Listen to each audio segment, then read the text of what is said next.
Hello' বন্ধু বান্ধৱীসকল, আমি summer ভেকেশ্যনৰ বাবে সপৰিয়ালে গেংটক ভ্ৰমণলৈ ওলালোঁ। প্ৰথমতে কামাখ্যা জংচনৰ পৰা ৰেলেৰে যাত্ৰা আৰম্ভ কৰিলোঁ। গোটেই ৰাতিটো যাত্ৰাৰ অন্তত ৰাতিপুৱা NGP ষ্টেচন পালোঁ। NGP জংচনৰ সন্মুখতে নেপাল গেংটক দাৰ্জিলিঙলৈ টেক্সি পোৱা যায়। ইয়াৰে এখন টেক্সি লৈ গেংটক বুলি আমি যাত্ৰা কৰিলোঁ।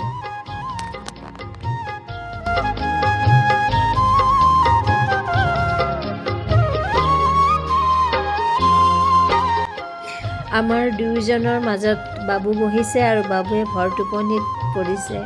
ৰাস্তাৰ দুয়োফালে মনোমোহা দৃশ্য উপভোগ কৰি প্ৰায় 4 ঘণ্টামানৰ অন্তত আমি ছিকিমৰ ৰাজধানী গেংটক চহৰ পালোঁ।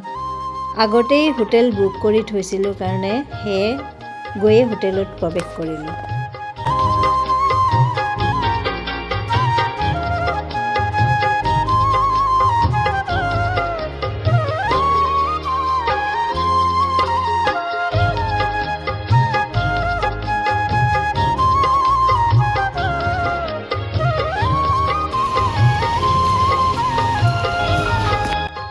ইয়াৰ পিছত আমি গেংটক চহৰত থকা লাল বজাৰলৈ গ'লোঁ।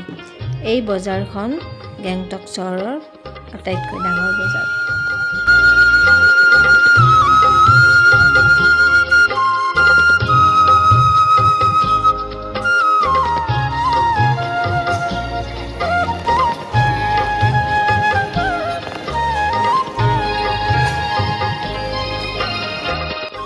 ইয়াৰ পিছত আমি গেংটক চহৰৰ প্ৰাণকেন্দ্ৰ MG মাৰ্গ চাবলৈ গ'লোঁ। গেংটকৰ এইটো এটা যান-বাহনমুক্ত আধুনিক বজাৰ, য'ত আমি খোজকাঢ়ি ফুৰিলোঁ। বিভিন্ন সোৱাদযুক্ত তিব্বতীয় খাদ্য যেনে ম'মো, থুপকা ল'লোঁ।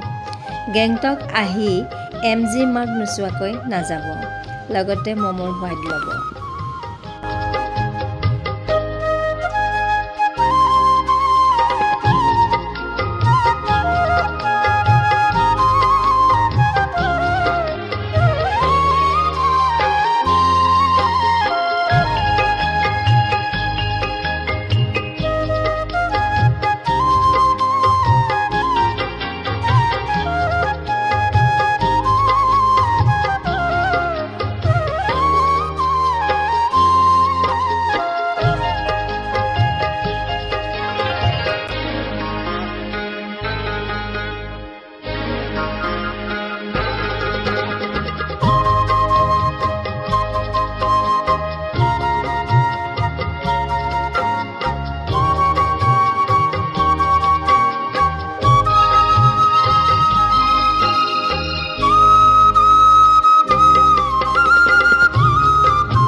এতিয়া আমি আহিলোঁ বানজাক্ৰি জলপ্ৰপাতলৈ।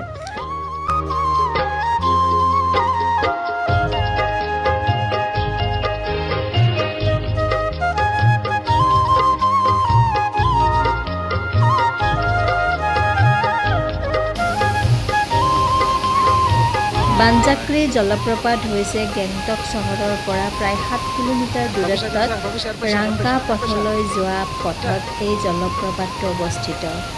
এই জলপ্ৰপাতটো জনপ্ৰিয় পৰ্যটনথলী আৰু মনোৰঞ্জনৰ উদ্যান। প্ৰায় 40 ফুট উচ্চতাৰ পৰা সজোৰে নামি অহা এই প্ৰাকৃতিক জলপ্ৰপাতটোক কেন্দ্ৰ কৰি প্ৰায় 2 একৰ বনাঞ্চল জুৰি এক সুন্দৰ এনাৰ্জি পাৰ্ক বা উদ্যান গঢ়ি তোলা হৈছে।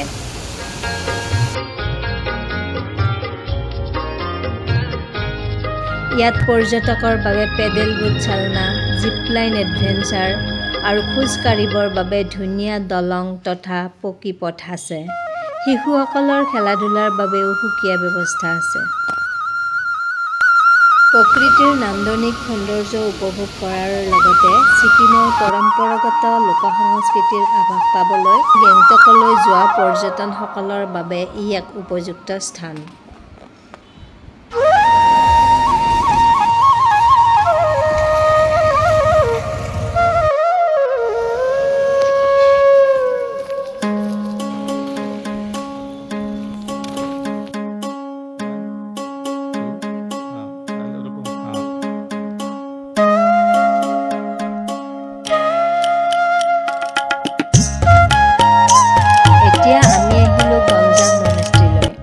গঞ্জাং মনেষ্ট্ৰী হৈছে গেংটকৰ ধুনীয়া আৰু গুৰুত্বপূৰ্ণ বৌদ্ধ মঠ।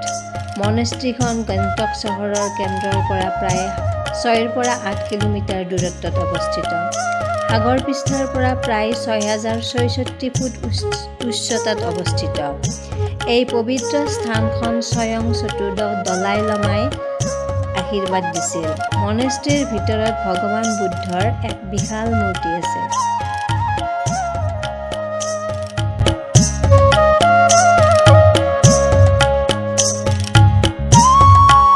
ইয়াত ডেকা সন্যাসীসকলক বৌদ্ধ দৰ্শনৰ লগতে তিব্বতীয় আৰু ইংৰাজী ভাষাৰো শিক্ষা প্ৰদান কৰা হয়। এই কোৰ্চটো প্ৰায় 9 বছৰীয়া পাঠ্যক্ৰম। লগতে স্থানীয় লোক আৰু সন্যাসীসকলৰ চিকিৎসাৰ বাবে ইয়াত এটা হেল্থ কেয়াৰ চেণ্টাৰো আছে। পাহাৰৰ ওপৰত অৱস্থিত হোৱাৰ বাবে ইয়াৰ পৰা সমগ্ৰ উপত্যকা আৰু চৌপাশৰ প্ৰাকৃতিক দৃশ্য অতি মনোমোহা দেখা যায়। গেংটকলৈ ফুৰিবলৈ অহা পৰ্যটকসকলৰ বাবে ই এক অন্যতম প্ৰধান আকৰ্ষণৰ কেন্দ্ৰবিন্দু।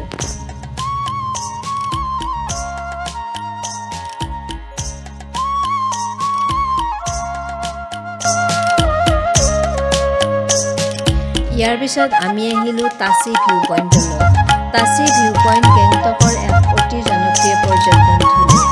ইয়াৰ পৰা আকাশ পৰিষ্কাৰ থাকিলে বিশ্বৰ তৃতীয় সৰ্বোচ্চ শৃংগ কাঞ্চনজংঘা আৰু ইয়াৰ আশে-পাশে থকা বৰফাবৃত পাহাৰবোৰৰ এক অপূৰ্ব দৃশ্য দেখা পোৱা যায়। আমাৰ বাবু আৰু মই ছিকিমত নেপালী সংস্কৃতিৰ পোছাক পৰিধান কৰিলোঁ। বাবুৱে পুৰুষৰ পোছাক দৌৰা সুৰুৱাল পিন্ধে। তেওঁলোকে ওপৰত এটা কঁকাল চোলা পিন্ধে আৰু মূৰত বিখ্যাত টুপি ঢাকা বুলি কোৱা হয় ঢাকা টুপি পৰিধান কৰে। কঁকালত খুকুৰি ৰখা কাপোৰৰ পটি বা বান্ধোন থাকে। আৰু মই নেপালী মহিলাসকলে ফৰিয়াত অৰ্থাৎ অতি উজ্জ্বল ৰঙৰ শাৰী, ইয়াৰ সৈতে দীঘল হাত থকা ব্লাউজ যাক চৌবন্দী চলো বুলি কোৱা হয়, সেয়া পৰিধান কৰিলোঁ।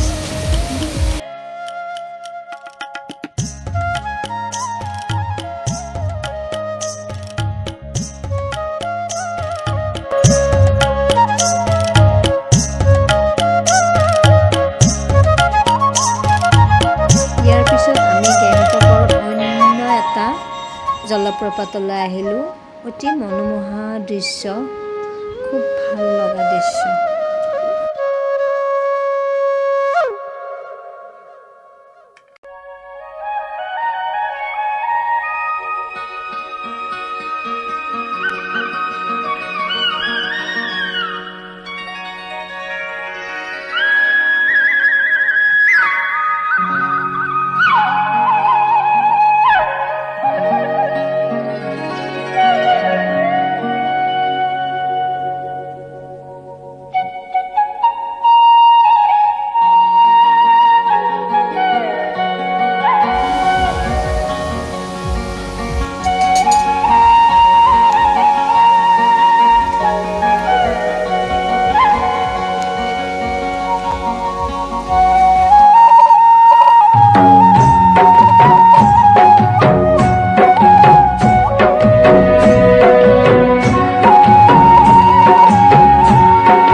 ভাল লাগিছে পৰিৱেশটো।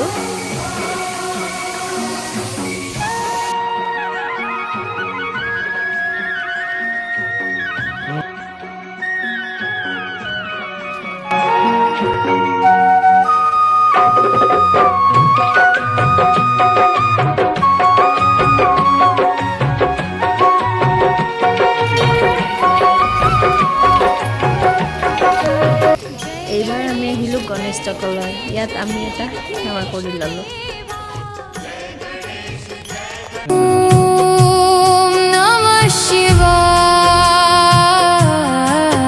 मेरे भोले भंडारी सुनो विनती हमारी, मांगे तेरा ये पुजारी, बस शरण तुम्हारी। ओम त्र्यंबकं यजामहे सुगंधिं पुष्टिवर्धनम्, उर्वारुकमिव बन्धनान् मृत्योर्मुक्षीयमामृतात्। हे शिव शंभो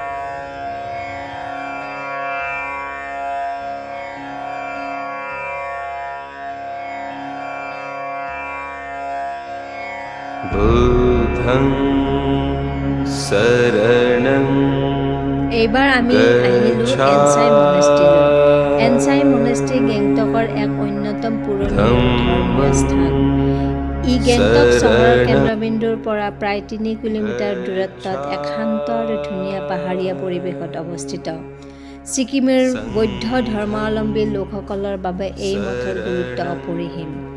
মঠটো তিব্বতীয় বৌদ্ধ ধৰ্মৰ নিংমাপ্পা শাখাৰ অন্তৰ্ভুক্ত। মঠৰ ভিতৰভাগ বুদ্ধ ভগৱান, গুৰু পদ্মসম্ভৱ আৰু অন্যান্য দেৱ-দেৱীৰ সুন্দৰ মূৰ্তি আৰু দেৱাল চিত্ৰৰে সুশোভিত। ইয়াৰ চীনা শৈলীৰ চালিখন দেখিবলৈ বৰ আকৰ্ষণীয়। ইয়াৰ চাৰিওফালে থকা ওখ ওখ পাইন গছবোৰ আৰু শান্ত পৰিৱেশে মনলৈ এক গভীৰ প্ৰশান্তি কঢ়িয়াই আনে। এনেকুৱাকৈ সফল এটা মন হৃদয় জোৰ পেলোৱা সফল গেংটক ভ্ৰমণৰ সমাপ্তি হ'ল।